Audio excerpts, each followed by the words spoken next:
योगेन चित्तस्य वधेन वाचा मलं शरीरस्य च वैदिकेन योगाग्रवक्तं प्रब्रह्मणीनां पतञ्जलिं प्राञ्जलिरानतोऽस्मि स्तुते पतञ्जलिं व्यासं शङ्करं शनित्रयं कत्रसूत्रस्य भाष्यस्य प्रमाणविवरणस्य च।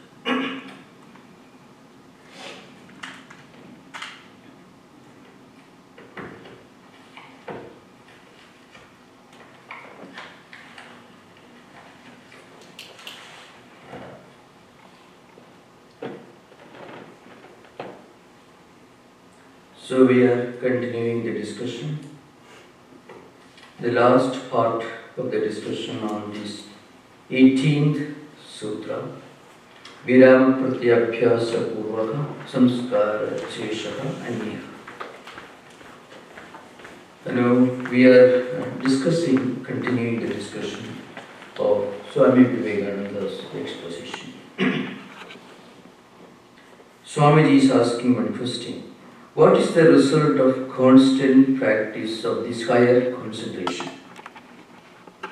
All old tendencies of restlessness and dullness will be destroyed, as well as the tendencies of goodness too. So that is something we have to take notice of. Good tendencies and bad tendencies. One should be able to transcend the good also. That is an important aspect of both Vedanta and Yoga. And he gives an example. Even good tendencies are not enough. The advantage of good tendencies is that they neutralize the effects of bad tendencies. But they do not liberate us from the problem of tendencies emerging in the mental system. So it becomes clear in course of this discussion. The case is similar to that of the chemicals used to take the dirt and alloy of gold. So maybe in those days, gold had to be extracted, and for that they had to use some chemicals. And once that extraction is completed, even what is used to extract the chemicals also should be removed if you want gold. So the mind should reach a state where the waverings and vrittis, impressions and samskaras completely get undone, where the mind is able to transcend vritti. So transcending is an important point to remember. When you want to transcend, you have to go beyond both. So there is a very interesting point that we should remember here. in Yoga and Vedanta, the concept of God is not an aggregate of all that is good. If you look upon God, let us say, as the totality of all the positive, meritorious things, good qualities, then we have to find an answer for the reality of their opposite. So, as I mentioned several times earlier, in non-Advaitic, non-dualistic systems, in Hindu tradition and also in mainstream Abrahamic traditions, God is often defined as the totality of all that is good, and then the explanation of the opposite of good is done by or through the process of anthropomorphization, as it is called. You give a human dimension to the totality of all that is bad. So, in order to reach complete liberation, first we must get rid of all evil tendencies, bad tendencies, by developing good tendencies.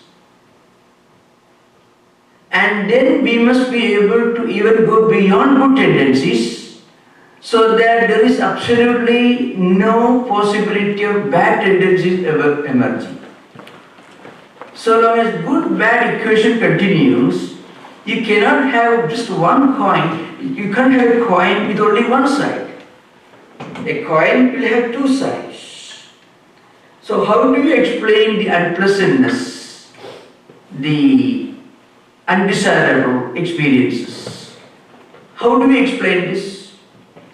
The easiest way to do that is in Hindu monotheism and also in Abrahamic religions is God has given all that is good, and there is somebody else, devil, Satan, and he is the embodiment of all that is bad.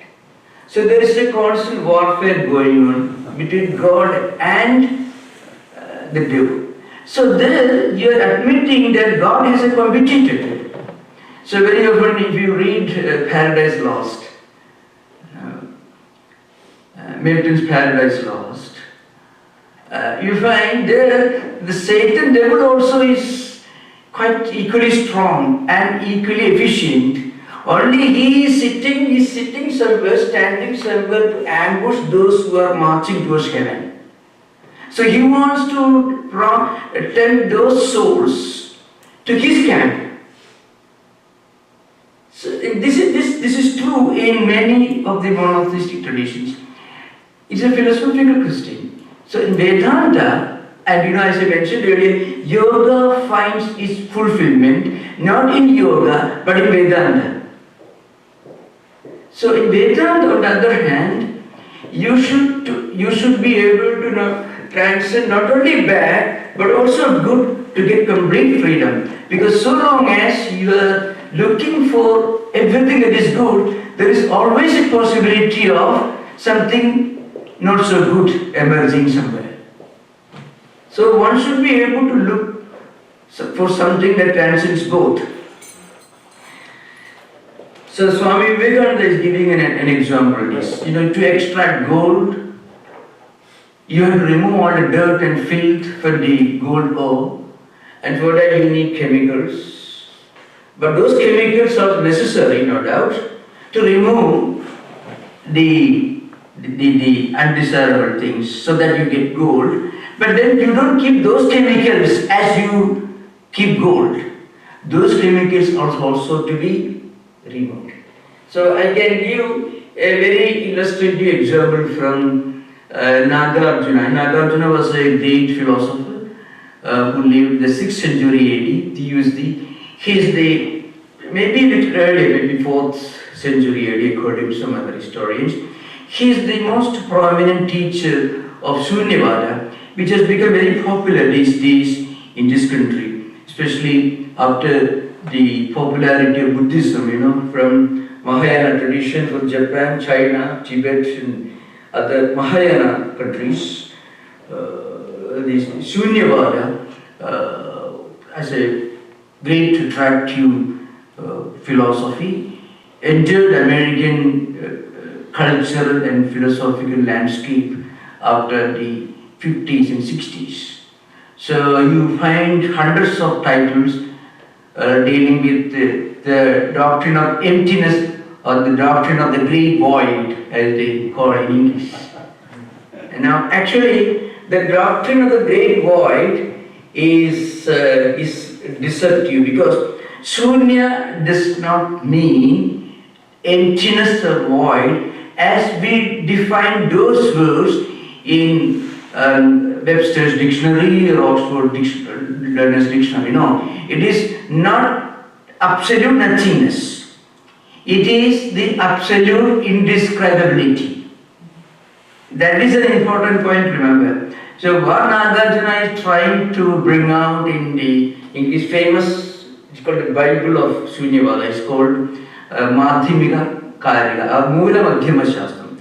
It's a well-known book which he wrote in Sanskrit, with commentary by Chandrakirti.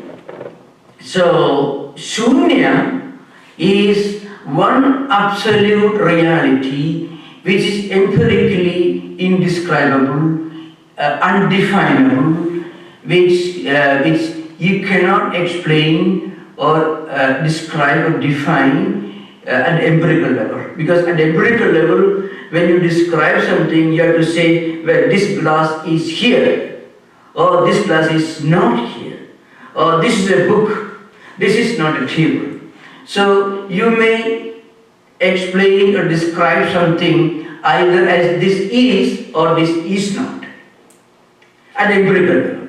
So all that you experience and cognize and perceive at the intellectual level using mind and intellect and the five senses of perception, you try to understand and explain by saying is or is not. That's all. Only two main main categories of cognitive perception. Now, this cognition relates only to things of this world, of the phenomenal empirical experience. But Shunya, according to Nagarjuna, is trans-empirical.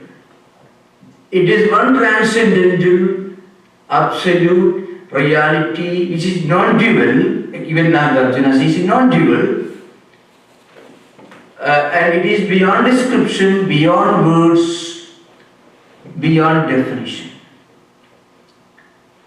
So Shunya in Sanskrit means, according to the dictionary, it means empty or void. That's what it means.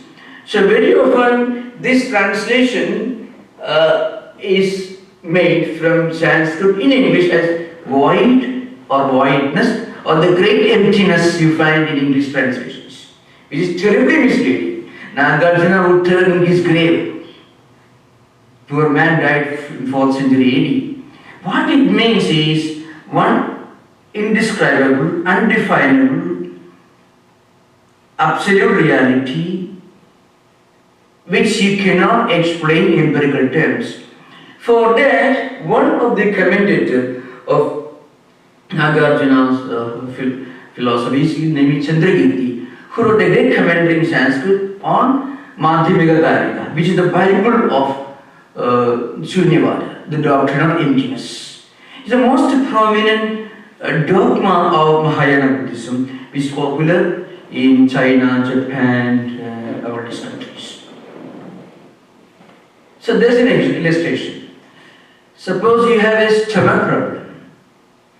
You have to take a medicine. Remember, many of these Buddhist philosophers are also great Ayurveda scholars. Many of the writers of Ayurveda texts like Ashtanga Hridaya was written by Vagbhadacharya.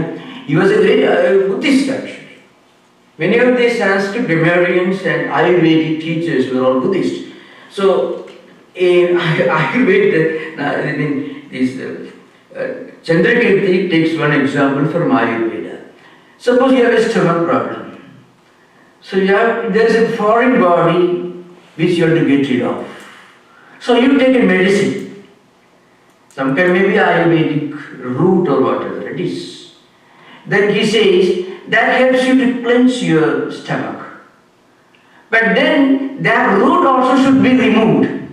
Otherwise, if it remains within the stomach, it will create greater problems. So he says the root that you take, the medicine that you take to cleanse your stomach also finally should come out, and the stomach should be emptied. So even to call Shunya as Shunya is wrong according to Nagarjuna. If you define Shunya as Shunya, then you are defining it. If you define it, there is no more Shunya. So even an attempt to define the undefinable, to describe something which is beyond description, is logically, philosophically, epistemologically untenable. So he says Shunya cannot even be called Shunya. Shunya is the definition of Shunya. Shunya. If you define it, there is no Shunya. Because when you define, you limit it. And the definition means you are creating a straitjacket. You are putting it within that mold. And then it's no more indescribable. So, what this means is, even to explain God as the sum total or totality of all that is good is actually limiting God to our empirical level. So all good qualities have one great purpose. It removes all bad qualities.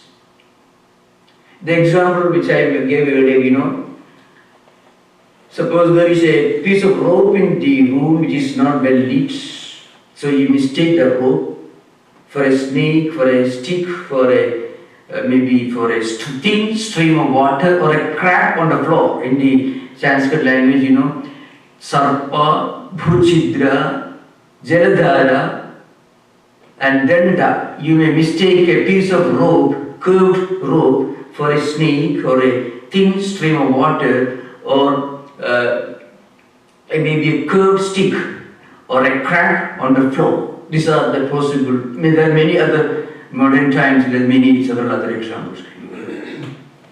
Now, when you bring light, you realize that it is not snake. It is only a rope. The fact that it is a rope doesn't depend upon your bringing light. Even if you do not bring light, the rope will not become snake. What happens? The light removed darkness. It was what caused your misunderstanding when you mistake the rope for a snake. So the role of the light is limited to removing darkness. And once darkness is gone, the rope becomes self-revealed. Similarly, when you get correct understanding, you get rid of wrong understanding. When you practice great spiritual values, you get rid of all undesirable tendencies from our mind. Our mind becomes filled with all good qualities. Then mind should ascend to a higher level when it transcends even good qualities. So that is the logic that Vivekananda is trying to explain here.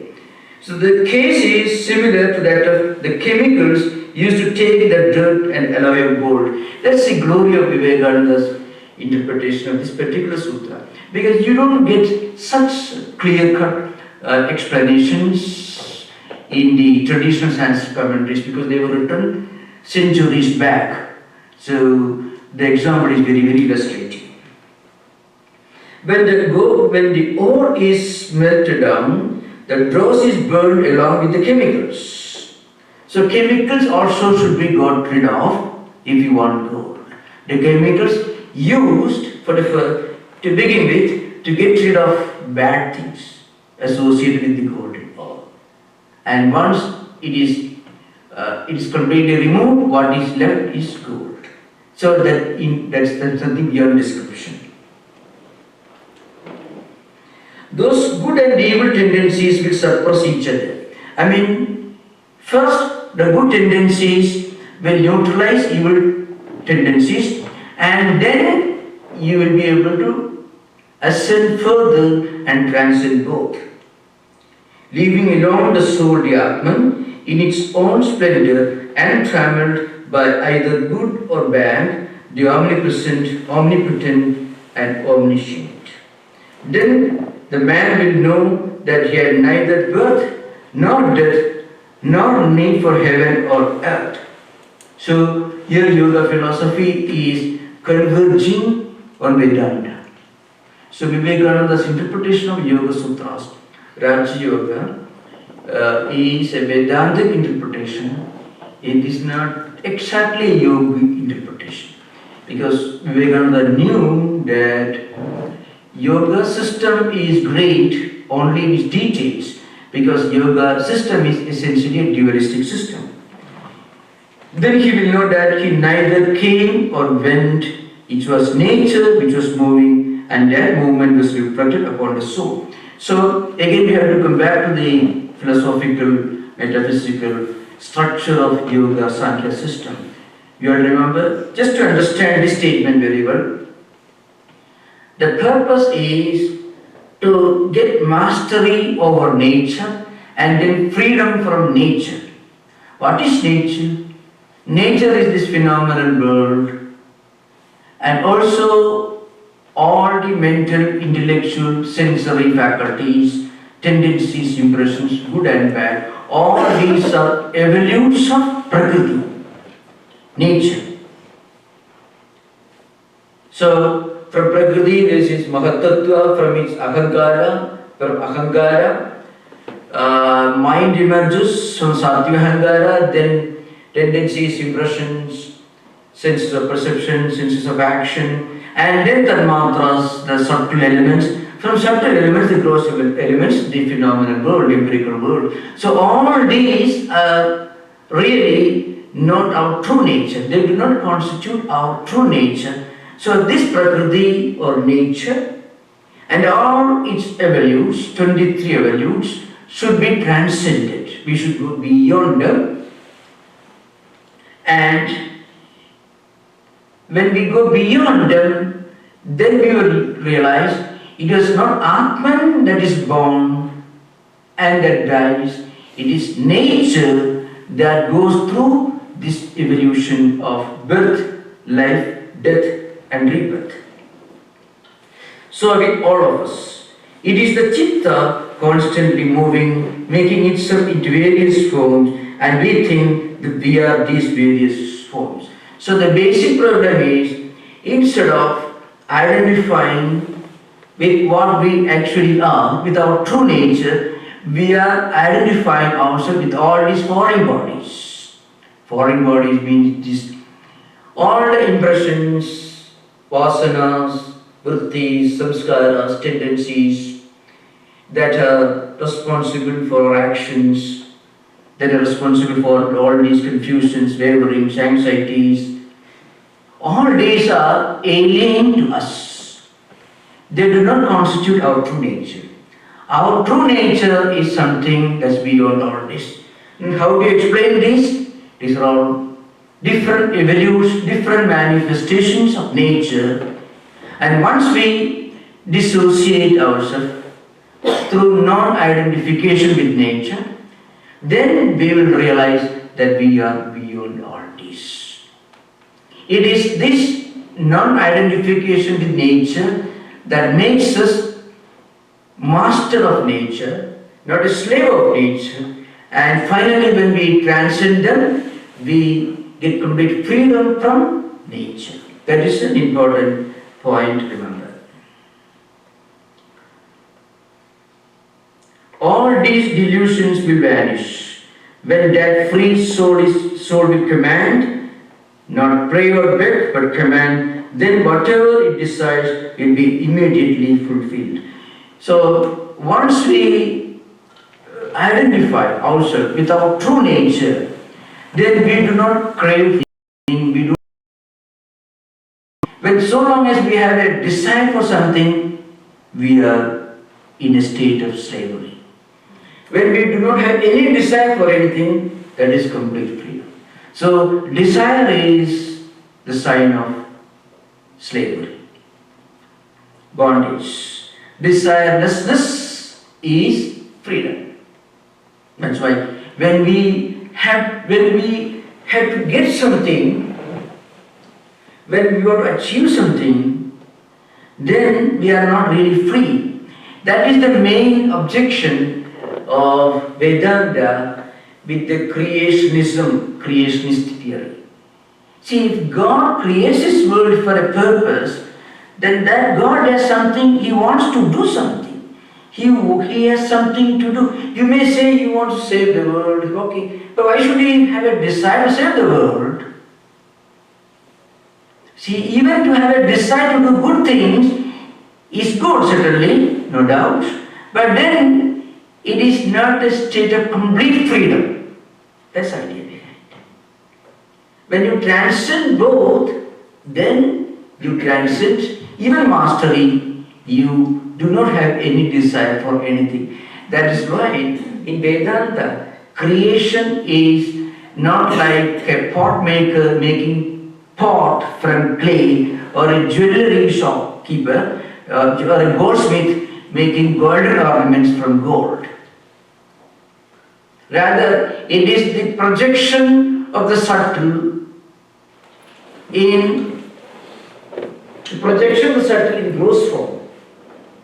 The unmanifest, what we call Ayakta-Vyakta in Vedantic language, manifests itself in names and forms. That's what we call the universe. And this universe, going back to its post-creation state, is called dissolution. So the Sanskrit word for creation is Srishti. Srishti is the word Sarga. Sarga is projection. Well, I am not a physicist, of course, but all of you know, what was there before Big Bang? If you ask the question. So there should have been something there from Big Bang. Otherwise, you have to admit from emptiness something comes out. From mere earth, a mango tree or an apple tree cannot come out. Only there should be something that should be there on earth, and you put water and manure, a sprout comes out. If there is a tree, it's a sure proof that it is coming from something else. So the question is, if you ask the question, what was there before Big Bang? So before Big Bang, let's say Big Bang in Vedantic language, it is the manifestation of the subtle in names and forms which becomes diverse. So maybe the cooling down of the universe, the created cosmos, then oxygen, then other lower mechanical organisms, amoeba, and slowly all the geographical, the climatic conditions become conducive for human existence, and so on. It's a gradual evolution. But what was there before Big Bang? Before Big Bang, in Vedanta will tell you, before Big Bang, all these things were in unmanifest form. Unmanifest form means this kind of diversity in terms of names and forms and causations did not exist. So slowly, this multiple universe, this diverse phenomenon, empirical universe emerged from the subtle form. And maybe after trillions of years, of course, some of us are trying to speed up the process. But let us say after trillions of years, if the cosmos goes back to its pre-manifestation stage. In Vedanta, it's called dissolution of pralaya. Means the growth going back its subtle form. It's like a tree going back to the seed form. Of course, in botany it doesn't happen, but in philosophy it is conceivable. The effect going back to cause, the gross going back to subtle. So creation is nothing but the gradual unfoldment of the subtle in gross form. And dissolution is nothing but this gross form going back its causal subtle form. So the sarga and pratisarga, or srishti and pralaya, all these are different concepts, but these are all related to this. When it comes to nature, all these evolutes, 23 evolutes, our ecosystem, our tendencies, intellectual, mental faculties, 5 senses of perception, 5 senses of action, mind, all these emerge from nature. Once we take it back its form through what we earlier discussed, reverse evolution, or we call involution, evolution going backward. As I mentioned, explaining the effect and tracing effect to its cause. Then we transcend it. I can give a simple example for human life. This is a mighty philosophical doctrine, but it is a very simple form I can explain. Suppose somebody is angry with you.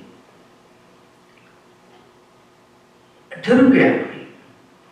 So you try to explain to him the cause of his anger. And once that reason, a rational explanation of the causes is made, then the anger is gone. Or you become depressed, or you become angry, or extremely excited, happy, jubilant, or maybe extremely unhappy. Once we try to explain, and understand, analyze this mental experience in the light of what was the cause of it, then you find it is gone. This is what happens. So maybe you may lose money, banks may collapse, create problems, but then you sit quiet for some time and you understand the fact that it is nature of the bank to collapse. It is nature of the markets to come down and go up. The index may come down, it may go up. The wavering changeability is its nature. Once you try to philosophically analyze it, then you liberate yourself from that terrible mental agony, really speaking. So once you try to trace an effect to its cause, by giving a rational explanation, then you are free from it. So, what yoga is trying to do is, yoga is teaching us to explain the effects, and yoga is training us to trace the effect to its cause.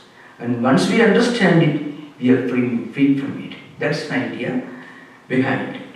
This Swamiji says, all these delusions will vanish. Once we understand, all these delusions will vanish. And delusions can include both good and bad. Delusions are not always good, bad delusions. Good delusions also. So long as we have a natural inclination towards good, happy, always good, always enjoyable situations, then we will always be a prey, we will fall victims to their opposites. That's what happens. So that's why we should transcend both. Then all these delusions will vanish. When that free soul will command, then we will attain complete mastery and complete freedom. So freedom is the goal of yoga. Freedom through mastery. So mastery over nature first, mastery over our own nature, not true nature, our secondary nature. Our true nature is that we are free, we are already inherently By birth, we are free from it. But then we start identifying ourselves with all these evolutions of nature. And then we lose our freedom. We lose our mastery. Once we understand that this secondary nature is not our true nature is that we are ever free. Once we realize it, then we are liberated from the bondage of this second nature. So, first nature, second nature, I shall not explain. First nature here implies our true self. If freedom is something that we get as a result of our spiritual practices, then that freedom cannot be everlasting. Anything that you get as a result of hard work cannot be everlasting. Because it is the effect of a cause. So it is subject to changes. But freedom is our true nature. So through mastery of our nature, we are rediscovering our true nature, which is that we are always free. So it is actually a returning to our own home, our own true nature. We are by nature free. That's our real nature, first nature. We are free. But then through wrong identification with all these empirical, wavering, changeable, worldly experiences, happiness, unhappiness, joy, sorrow, and so on, we lose our true identity with our true nature, that we are free, and we get a wrong identity through wrong identification with this wrong second nature. That is prakriti and its evolutions, tendencies, vasanas, vrittis, samskaras, impressions, goodness, badness, happiness, unhappiness, and so on, which are really not our true nature. So in yoga, you are not getting something new, you are actually getting back what is actually yours. You are actually coming back to your home, which you by mistake left long back. It's really coming back. That's why freedom is eternal. Freedom is not a result of any effort. So one very important doctrine of Shankaracharya is mokshasya akaritvat. It means liberation, freedom, spiritual freedom is not the effect of any cause. It is not a result of our spiritual practices. Our spiritual practices remove the obstacles which stand in our way of identifying ourselves with our true nature, our free nature. And once those obstacles are gone, then we are what we actually are. So, actually we are not attaining something, we are actually regaining, rediscovering, we are actually getting back to our true nature. So that is a very, very important principle in yoga and Vedanta. So,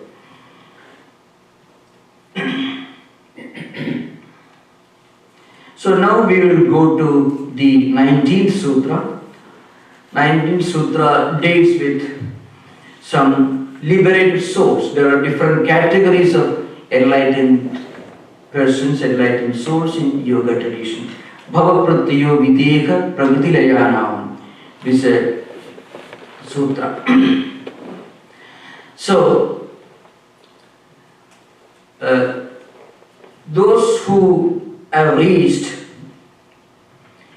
a state of transcendence, they are like some divine entities holding certain high offices.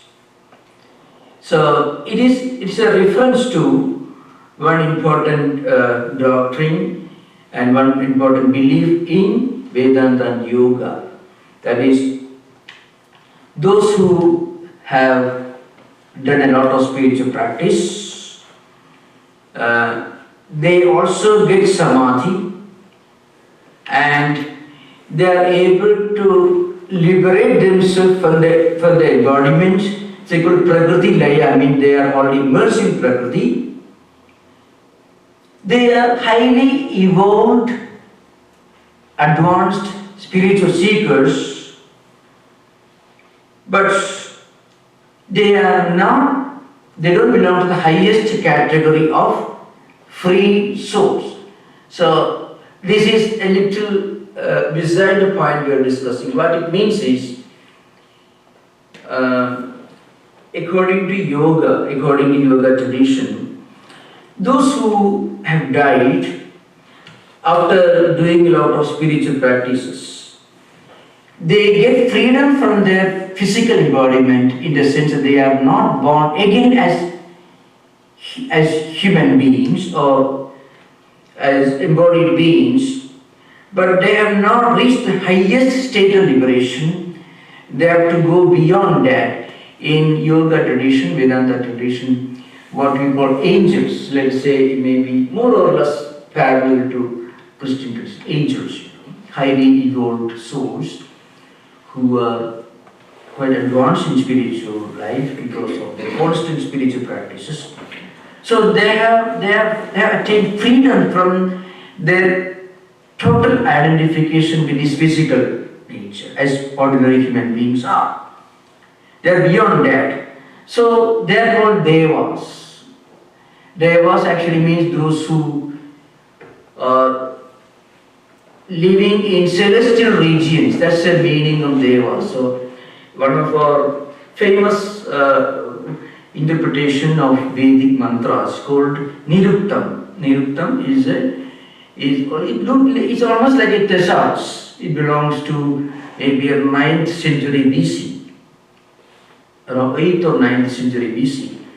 So there was a great lexicographer. It is supposed to be the first attempt at lexicography, like a dictionary. Dictionary with thesaurus is something like that. It reads almost like a definition. For example, I can quote from Devo Danadva Deepanadva Dyotanava Dusthanava Bhavati. This is, I'm just quoting for you. It's not may not be easily intelligible. I shall explain. Who is Deva? He mentioned. Devo Danava. Either he is one, a divine angel, a divine being, an advanced person living in the celestial regions we call heaven. They are those who listen to your prayers and give you what you pray for: long life, wealth, and so on. It's a definition. More or less like angels in Christian tradition.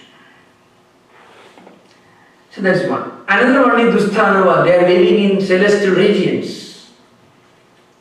Deepanava. They live in your heart and illumine you. So there are 3-4 meanings given to the word Deva. I'm just giving an example. So those who reach a kind of asamprajnata samadhi, or sometimes samprajnata samadhi, they reach a state of videha or prakriti laya. They transcend the state of physical embodiment, but at the same time they don't get complete freedom. After living for thousands of years somewhere in some other celestial regions, they are born again. If you go to some Hindu mythological books, I am not going to detail in that, you find they say these devas are living in other galaxies, and maybe modern science is trying to explore the possibility of living beings living in other planets, we do not know. Anyway, if there are living beings in other planets, certainly their skills, faculties, and the concept of years will be different. See, what do you think of people who live in planets which are, let's say, closer to sun? So their 1 year will be much less than the 365 states. Or those who are living farther away. So you find in the mythological books, Hindu mythological books, you say, for Devas, they live tens of thousands of years. So tens of thousands of years is like one day fought. Our 1,000 years is like one day fought.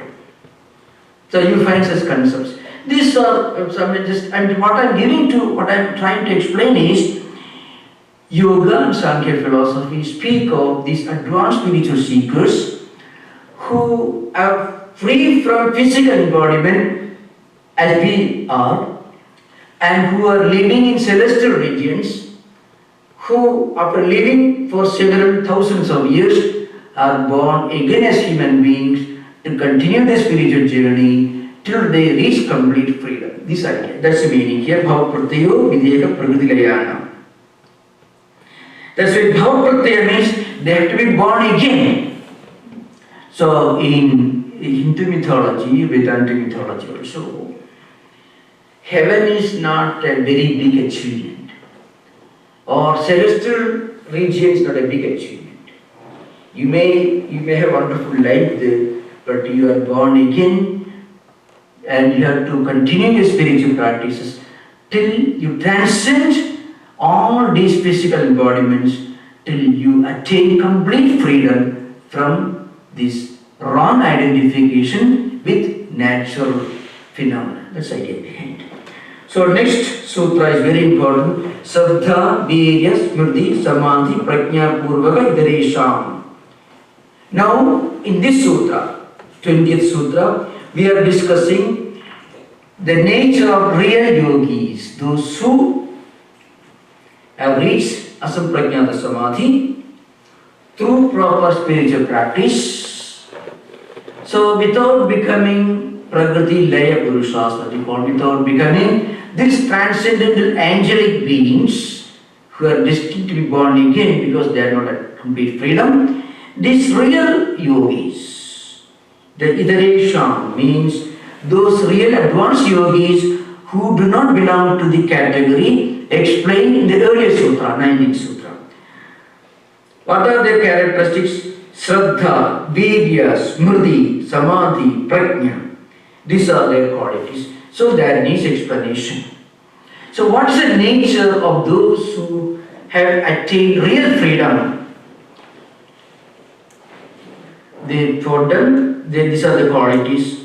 Shraddha, that is faith, energy, memory, concentration and discrimination, means discerning mind as a meaning of the real. So we shall explain this. Shraddha, that's very important. Those who are completely free from these natural bondages, this slavish inclination towards natural phenomena, enjoyments, pleasure and things like that. Those who are completely free from all these, one important characteristic is Shraddha.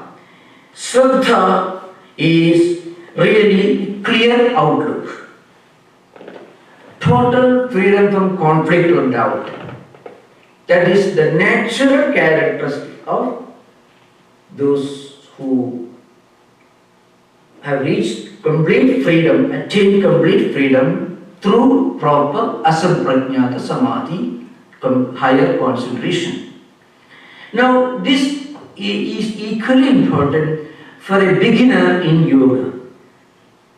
So what is natural, what is characteristic of advanced yogis is a necessary discipline for the beginner. So Shraddha actually means it's external sign. I mean, if you want to judge a person whether he's got Shraddha or not, he will be completely free from conflict or doubt. How do we attain this freedom from conflict? So one important aspect of this Shraddha is a sense of sanctity and sacredness, which will give us the feeling, well, this is the yoga, this Vedanta, or this meditation, this devotional spiritual practice is something sacred, something I should consider to be sacred. Something, when you consider something as sacred, then you don't have a doubt about it. At the intellectual level, you are rationally analyzing whether this is the right thing or wrong thing. There, the concentration will be only maximum 99%. Even the most advanced student or a scientist who is still at the level of intellectual analysis or rational analysis won't be able to concentrate his full attention on what he or she is doing if that person does not have Shraddha. Because Shraddha makes your concentration 100%. Because you attach a degree of sacredness and sanctity to what you do. There is no doubt for you. So that is one important quality of Shraddha. In its external from the external point of view, total freedom from conflict, doubt or hesitation may be some of the characteristics of a person who has got Shraddha. But its most important element which gives you complete freedom from doubt and conflict is a sense of sanctity and sacredness. That's why when we read a great spiritual work, and if you're trying to intellectually analyze whether it's right, whether it's proper or not, then we will miss something. It's something like, if you want to light a candle from another lamp, the candle and the flame should come together. There cannot be a millimeter gap between between a wick that you are holding in your hand and the burning candle. So the flame should touch without a millimeter gap. The flame should touch the wick. Then only the flame will be transferred from one burning lamp to another one. And once it is done, they are the same, because the flame has got the same quality.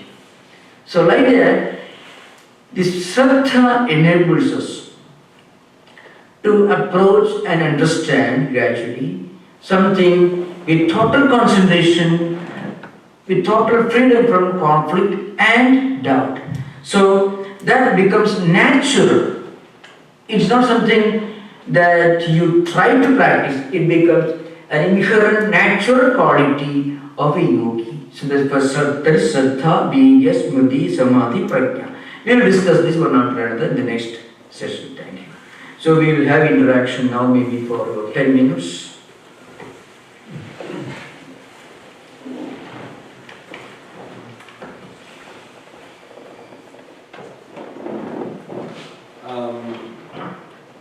I was reading his book, Vivekananda, and he's talking about prana, or I'm not too sure how to pronounce it, but P-R-A-N-A. It was, he was saying you see something and it was kind of like having complete control over the world. Is that the type of consciousness? Could you explain this? It was in a book written by Vivekananda. Yes. Yeah. He was talking about seeing the world for what it was. And it was, because you're talking about that complete consciousness and having complete control. Yeah. He called it prana, and when you see the world, which is a pranayama or pranayama, he was talking about some type of complete control that just seemed beyond me. Oh, yeah, I understand. And I'm wondering what is meant by that, and is it attainable? Because you're talking about going beyond the mind, and I feel my problem is my mind is always in the problem. Exactly. Yeah. So what Vivekananda is talking about is the cosmic energy. Yeah. So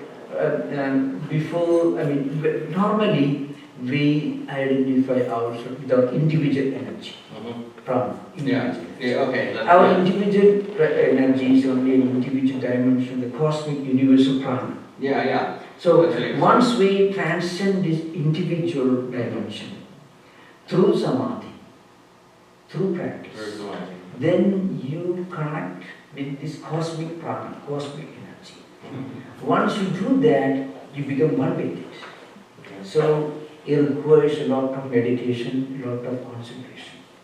So we, at first, through constant practice, we should be able to attain absolute, complete tranquility of mind. So that our individual prana becomes completely controlled, stabilized, in total state of complete equilibrium and tranquility. Once that is attained, then you will understand the individual prana that constitutes your vital energy is not different or distinct from the cosmic all-pervading energy. Okay. So this identification is a natural result of yogic practice. Once you do that, you get complete freedom.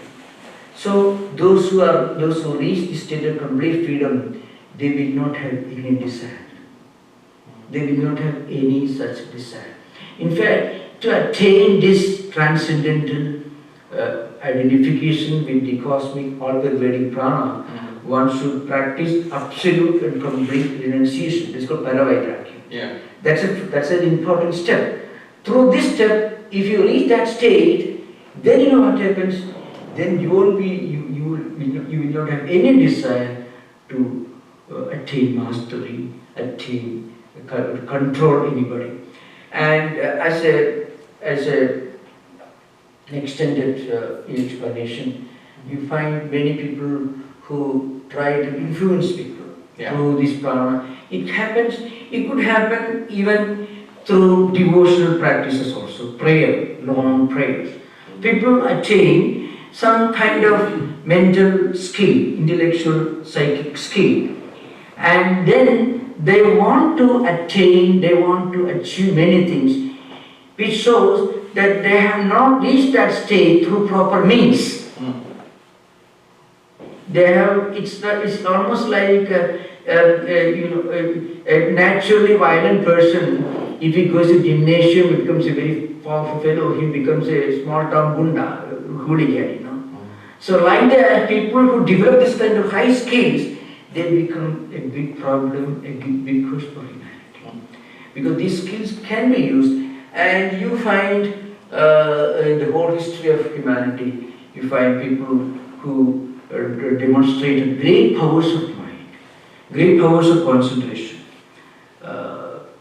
They may have, maybe from a yoga point of view, they may have practiced some of these skills in their previous life, and as a result they are born with these great faculties, but they have not attained, they have not reached this state through the path of renunciation,